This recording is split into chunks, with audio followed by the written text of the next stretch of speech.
My aunt looked at me the way people look at a parking ticket. Inconvenient. Something to be dealt with and forgotten. The workshop was just sitting there, she said. You were barely using it. I smiled. She didn't like that. What's funny? She snapped. I said, the deed Grandma signed before she died. And that's when her face went completely white. My name is Nora. I'm 32. And for the past 4 years, the most important square footage in my life was a converted carriage house behind a Victorian on the east side of Savannah, Georgia. 1,400 square feet of raw pine floors, north-facing skylights my grandmother installed herself in 1987, and the particular quality of afternoon light that made everything look like it was already part of a painting. I make furniture. Custom, hand-built, the kind people wait 8 months for, and then cry when it's delivered, because it's exactly what they imagined, but more real. I'm not famous. I'm not wealthy, but I had a workshop that was mine, in a city I loved, in a building that held more of my history than any photo album ever could. My grandmother, Ruth, was the one who taught me to love wood. She was a restoration carpenter before restoration carpentry was fashionable, before people paid premiums for reclaimed and hand-joined, and mortise and tenon. She did it because her father had done it, and because she had a deep distrust of anything that couldn't be fixed with your own 2 hands. Her workshop was her church. She was in it 6 days a week, until the year she turned 79 and her knees finally filed their official complaint. When she died 2 winters ago, she left me the carriage house, not the main property. The main property, the Victorian, the front yard with the magnolia that drops petals like it's being paid for it, the wraparound porch where we used to shell butter beans on Sunday evenings that went into the family trust, split between her 3 children, my mother, my Aunt Patricia, and my Uncle Dale. But the carriage house, Ruth left separately. In her own words, written in her own handwriting in a document, her estate attorney filed with the county, to my granddaughter Nora, the carriage house and all improvements thereon, because she is the only one who knows what it is for. My family read that sentence in the lawyer's office, and I watched my Aunt Patricia's expression the way you watch weather move across an open field.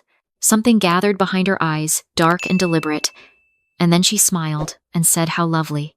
I should have paid more attention to that smile. I'm a one-person operation. I take on 6 to 8 commissions a year. I teach a joinery class on Thursday evenings at the community college, and I do occasional consulting for contractors who want period-accurate millwork and don't trust themselves to spec it correctly. It's not glamorous. It's also not a phase, which is the word my Aunt Patricia had been applying to my career since I was 24, and turned down a position at her husband's commercial real estate firm to go apprentice under a furniture maker in Asheville instead. Patricia had never fully processed that decision. In her world, competence was supposed to serve ambition, and ambition was supposed to look like a salary and a title and a parking spot in a downtown garage. She had a son, my cousin Garrett, who had all of those things and still needed them rearranged on a regular basis. Garrett was 36 and had started 4 businesses in 10 years. The first 3 had ended in ways that required family conversations I wasn't invited to but always heard about afterward through my mother, who reported them in the careful, edited tone of someone reading from a document she wasn't supposed to have. The 4th business was a renovation and property staging company called Garrett Builds. He'd been positioning it for 18 months as the next thing, the real thing, the one with actual traction. Patricia talked about it the way my grandmother used to talk about a joint that was finally setting right with relief and a kind of fierce personal investment, as if the success belonged to her too, because in some ways she had built it. I was in Charleston when everything happened. A client there, a retired history professor who'd commissioned a writing desk modeled on a federal period original she'd photographed in a museum in Philadelphia, needed me on site for final measurements and to examine the room's floor-to-ceiling bookcases that she wanted to integrate. I was there 4 days. On the 2nd evening, I was eating shrimp and grits at a counter by the window of a restaurant on King Street when my phone rang. My mother? I let it go to voicemail because I had food in front of me, and my mother's calls had a way of expanding to fill whatever time you gave them. I listened to the voicemail afterward, standing on the sidewalk in the warm evening air, and understood maybe 4 words before I had to play it again. She said something about Patricia. She said something about Garrett. She said the phrase temporary arrangement twice. I called back immediately. She answered on the first ring, which meant she'd been sitting with the phone already in her hand, which meant it was worse than temporary arrangement implied. "Nora," she said, "I need you not to get upset before I finish explaining. There is no sentence in the English language that has ever successfully prevented someone from getting upset." I told her to just say it. What she said, slowly and with long pauses that I think were genuinely remorseful but might have been strategic, was this. Patricia and Garrett had approached my Uncle Dale about using the carriage house as a staging and storage space for Garrett builds while I was away. Dale had agreed. Patricia had contacted the property manager who handled the main Victorian's trust account, presented some documentation, and arranged access. Garrett's crew had moved in equipment, lumber inventory, staging furniture, 2 company vehicles that were now apparently parked inside where my tool storage used to be. "What documentation?" I asked. My mother went quiet in a way that said she knew exactly what documentation and didn't want to be the one to tell me. "Mom, Patricia said she had authority under the family trust to make decisions about ancillary structures on the property." I stood on a sidewalk in Charleston and felt something go very still inside me. Not anger yet, something that comes before anger. Clarity. "The carriage house isn't part of the trust," I said. "I know that, honey. It was deeded to me separately." "I know." "So what documentation could she possibly have?" "She had a letter," my mother said quietly. "Notarized. Your signature was on it, giving her temporary usage rights while you were traveling for work." I had not written any letter. I got back to Savannah the next morning, 4 hours earlier than planned. I drove straight to the Victorian, and I sat in my car in front of the magnolia tree for 60 seconds and made myself breathe before I got out. The carriage house doors were open. Inside, the smell was wrong, diesel and polyurethane and the synthetic sharpness of someone else's materials. My workbenches had been pushed to the walls.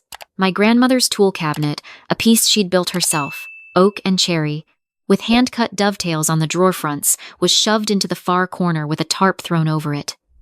2 company trucks sat where my lumber drying racks had been. A young guy in a Garrett Builds polo was eating a sandwich on my workbench and didn't look up when I walked in. "Can I help you?" he said finally. "You're sitting in my workshop," I said. He looked at me with the patient expression of someone who'd been briefed on the possibility of difficult people. "This space is in use by Garrett Builds. You'd want to talk to—" "I own this building," I said. "I have the deed." "Who let you in here?" He put down the sandwich. "You'd really want to talk to Garrett." I didn't want to talk to Garrett. I wanted to stand in the middle of my workshop and not cry in front of a stranger eating a sandwich. I managed one of those 2 things. Patricia called while I was still standing there. I answered because I needed to hear what she would say. She said it with the warm, reasonable tone she used for things she'd already decided weren't up for discussion. "Nora, you're back early. We were going to have everything sorted before you returned." She said sorted like this was a logistical inconvenience rather than a crime. "Garrett is at a critical juncture with a very significant client. He needed a staging space immediately, and the carriage house was just sitting there. It made sense for the family. You forged my signature," I said. A pause. Not long. Half a beat of recalibration. "I prepared a document on your behalf," she said carefully. "Because you were unreachable, and the timing was sensitive. I had my phone. I was in Charleston. You weren't answering. For 4 hours. I wasn't answering for 4 hours. Nora." Her voice shifted to something slightly harder, the warmth thinning at the edges. "Garrett's business supports this whole family's investment in that property. The main house, the trust, all of it is being maintained, partly because of what he generates. You have a small workshop you use for hobby furniture. The proportionality here, it's not a hobby," I said, "and it's not your property." She sighed the way people sigh, when they've decided that the other person's feelings are a structural flaw rather than a legitimate response. "We're not going to agree today. Let's have dinner Sunday and discuss it like adults." I hung up and called Renata. Renata Osei was not someone I called when I needed comfort.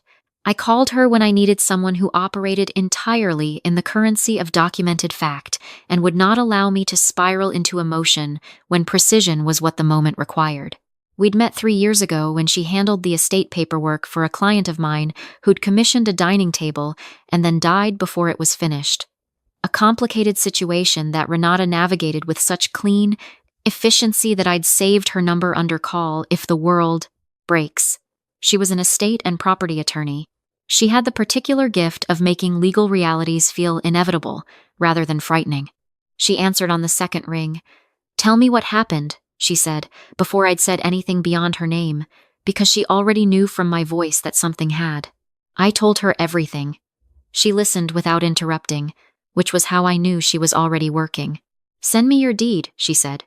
"The original filing, not a copy, and anything you have in writing from the last month, texts, emails, voicemails.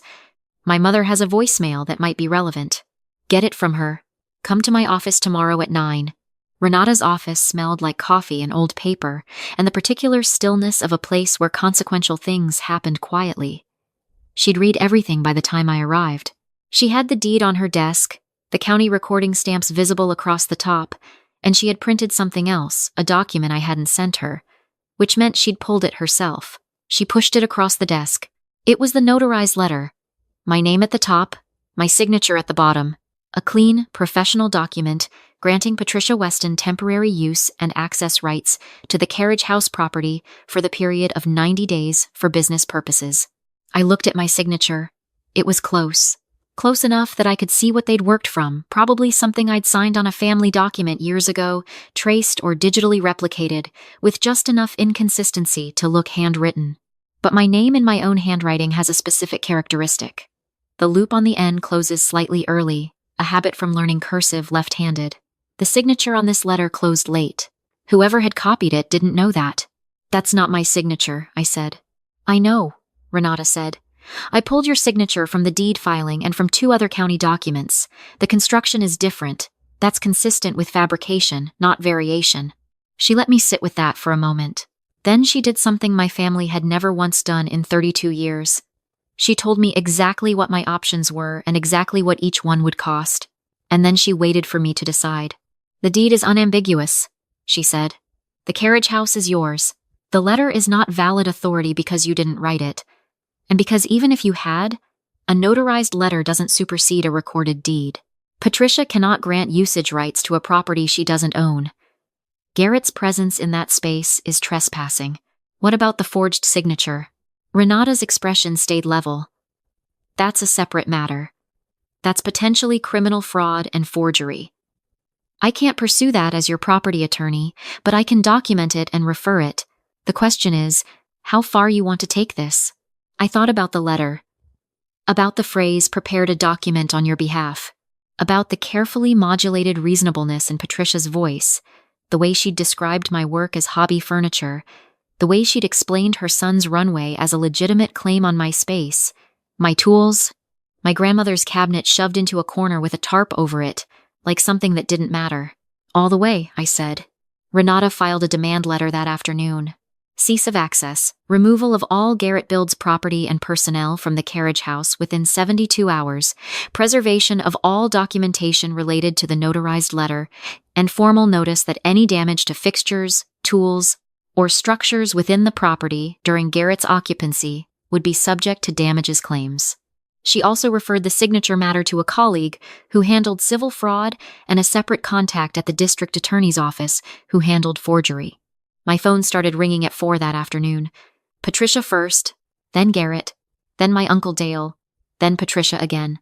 I let all of them go to voicemail and sat in my temporary rental. I'd been staying with a friend since getting back, unwilling to be in my workshop while strangers occupied it and listened to the messages in order. Patricia. Measured, disappointed, explaining that I was being reactive and that family matters required patience and dialogue, and that Garrett had a client walkthrough scheduled Friday that I was now jeopardizing. Garrett, less measured. His message used the phrase, "You're killing me here" 3 times, and the phrase, "Be reasonable" twice, and the phrase, "I thought you were cool" once, which was the most honest thing he'd said to me in years. Uncle Dale. Genuinely contrite, voice low and tired, saying he hadn't understood the full picture when Patricia had presented it to him, and that he was sorry. Patricia again, not measured at all this time. The warmth was entirely gone, and what was underneath it was a thing I recognized from childhood. From every time someone in my family had wanted something I had, and I hadn't moved fast enough to provide it. "You are being selfish. You are hurting your family. You always make everything harder than it needs to be." I saved all of them and sent the files to Renata. 3 days later, Garrett Builds vacated the carriage house. Not gracefully, they left a film of construction dust on every surface, deep gouges in the pine floor where they dragged equipment without protection, and a smell that took 2 weeks of open windows to fully clear. One of the drawers on my grandmother's tool cabinet had been forced, and the dovetail joint on the front panel was cracked. I stood in the doorway and looked at the damage, and felt the same thing I'd felt in the lawyer's office. Not the big theatrical grief, but the smaller, more specific kind, the kind that lives in particular objects in particular rooms, and the gap between what something was and what someone chose to do to it. I photographed everything. Every gouge, every dust-covered surface, every inch of the cracked drawer front. Renata added it to the damages documentation. The family dinner Patricia had proposed for Sunday happened on a different Sunday, 6 weeks later, in a lawyer's conference room rather than a dining room, with attorneys present rather than bread rolls. It had been called to discuss the fraud referral, which had moved faster than anyone in my family had expected. The district attorney's office had requested documentation. Renata's fraud colleague had sent a formal letter. The notary who'd stamped the document had been contacted and had, apparently, no memory of the transaction, which was a polite way of saying that something had gone significantly wrong in the notarization process, either through fraud or through a notary who'd stamped something without proper verification. Patricia sat across from me in a charcoal blazer that cost more than my monthly expenses and looked at me with an expression I'd never seen on her before. Not anger, something quieter and more frightened. Garrett sat next to her, and for the first time since I'd known him as an adult, he had nothing to say. His energy, that kinetic, forward-leaning confidence that Patricia had polished over decades, had gone somewhere else. His knee was still under the table. My mother was there too, at my request, sitting beside me. She'd spent the 6 intervening weeks in a private kind of distress that she'd expressed mostly through excessive phone calls and the delivery of 2 casseroles I hadn't asked for. I appreciated both. Patricia's attorney opened with a framework for negotiation. He used words like resolution and mutual understanding and going forward. He suggested that the damage to the property could be assessed and addressed, and that the question of the document's origin was a matter that might be characterized as an administrative error rather than intentional fraud. Renata let him finish. Then she opened her folder. "The notary has confirmed they have no record of this transaction," she said. The signature analysis report documents 14 points of inconsistency with Nora's authenticated signature samples. The timeline shows the document was filed while Nora was in Charleston and had not been contacted. Administrative error doesn't account for 14 points of inconsistency and a notary with no record. Garrett's attorney started to speak. Renata continued without acknowledging him. "What Nora wants is straightforward. Full restoration of the carriage house to its prior condition. Compensation for the damaged tool cabinet and floor. A formal written acknowledgement that the document was not authorized by Nora, and an end to any claim, formal or implied, that the carriage house falls within the scope of the family trust." The silence in the room after she finished had a particular quality. I'd heard a version of it before, in my grandmother's workshop, when she'd set down a piece she'd just finished and stepped back to look at it. The silence of a thing that had been made and couldn't be unmade. Patricia looked at me across the table. Her expression did something complicated, passed through several things I didn't have words for, and landed on something I might have called grief if I thought she had access to it in that direction. "I did it for Garrett," she said finally. Not to her attorney, not to the room, to me. "I know," I said. "He was going to lose the client. 6 months of work."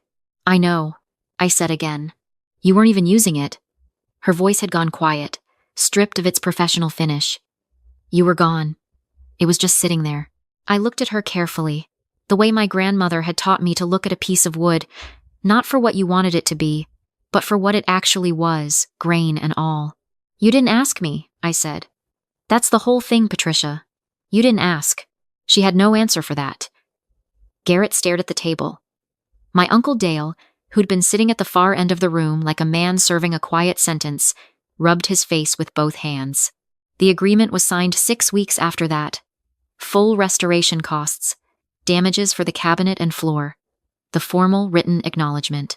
The DA's office had reviewed the documentation and opted to issue a formal warning rather than pursue charges. A decision Renata explained was common in family fraud cases where civil resolution was reached and no one had been financially ruined. I accepted it, not because I forgave the choice, but because I understood the cost of pursuing the alternative and decided I had other things to build. The first morning I worked in the carriage house after the restoration was done, I opened the doors before 6 o'clock and stood in the threshold and let the light come in from the east. The skylights my grandmother had installed threw their particular geometry across the floor, pale and clean. The pine still had the gouges. We'd repaired what we could and treated the rest. Some of it would show forever. My grandmother would have said that was fine, that wood is supposed to accumulate the evidence of its life. That a surface without marks is a surface that hasn't been used for anything real. I set up my workbench. I unwrapped the walnut I'd been saving for the Charleston desk commission. I ran my hand along the grain and felt the resistance of the wood, living material that had once been something rooted and was now, in my hands, becoming something else. Patricia texted once after the agreement was signed. She said, "I hope we can find our way back to each other eventually." I read it twice. I thought about what finding my way back would require, the particular rearrangement of self that would make me acceptable to her again. The way I'd have to shrink myself back into someone who was useful and undemanding and grateful to be included. I put my phone in my apron pocket and picked up my marking gauge. My grandmother used to say that the most important joint in woodworking is the one you can't see the glue line buried inside the wood, holding two pieces together without announcement. You know it's good not because you can observe it, but because when you test the joint with everything you have, it doesn't move. I think about that a lot now, about which relationships in my life were built like that, and which ones were only ever surface joinery, held together by appearance and expectation, not by anything that would survive the actual weight of being tested. The carriage house is mine. The skylights are my grandmother's. The work is mine in a way that belongs to me alone, not because it was valuable, though it has become that, but because it is the thing I made from what she gave me, in the place she gave me to make it. It took losing it for a moment to understand that some things are not resources to be liquidated when someone else's runway runs short. Some things are the proof that you exist in a way that is not contingent on anyone else's approval or urgency or inability to ask. I finished the Charleston desk 4 months later. When the professor sat down at it for the first time and ran her hands along the edge and looked up at me with her eyes bright, I thought, this is what the workshop is for. Not storage, not collateral, not Garrett's proof of assets. This, and if there's a lesson in all of it, it's one my grandmother knew and tried to pass down to me in the only language she fully trusted. Some things, if they're built right, don't move. No matter what someone tries to claim they own, or sell, or take while you're looking the other way. If the deed is real and the foundation is solid and you know what it's for, no one, not even the people who love you badly in the name of family, can take from you what was always, only, yours.